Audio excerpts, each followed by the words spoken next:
Let it be a Nick and Jane, and let it be a Mr. Smith, a banker of Nick and Jane. They both keep their money in his bank.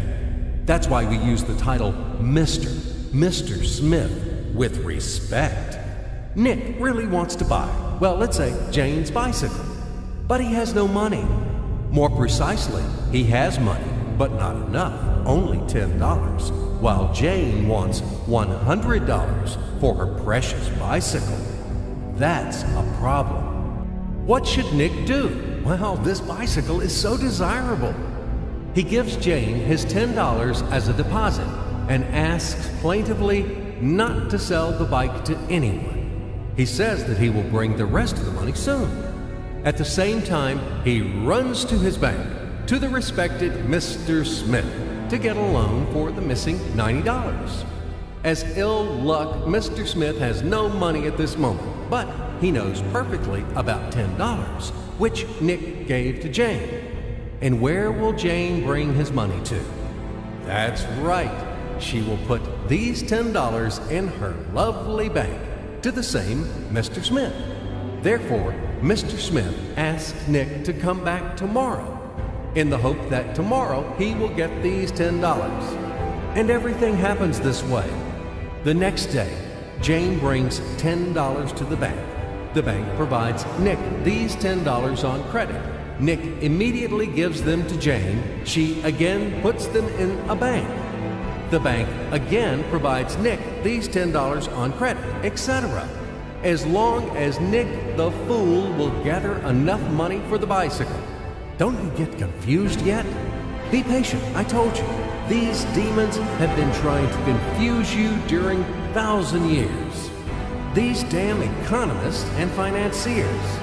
But anyway, we will figure everything out. So what do we have in the end? Nick finally got the bike from Jane. Wow! But at the same time, Nick owes $90 to the bank, Mr. Smith, and the bank, in its turn, owes $100 to Jane. In other words, those $10, which existed initially, have magically turned into $200, $190 of debts plus real $10. But these $10 would also turn into $1,000, even in $1 million or $1 billion, if Nick would make a more expensive purchase. In this case, our $10 would make the increasing number of its cycles, circuits from hands to hands. That's it.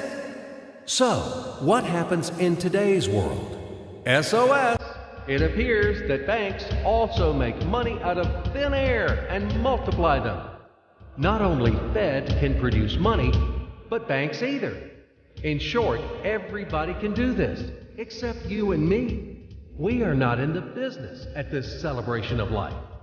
I would like to print or draw some money as well. In fact, these banks multiply money without any control. And we're still wondering why the banker lives better. What naive fools are we? Now it is clear why. The one who produces the money, of course, lives better. But this is not enough. From this moment, poor Nick will never be able to repay his debts owed to the bank, no matter how hard he would work. Silly Nick doesn't know it yet, that he's in slavery to the bank, in credit bondage forever, because those $90 which he owes to Mr. Smith do not exist in nature at all. Sly Mr. Smith made his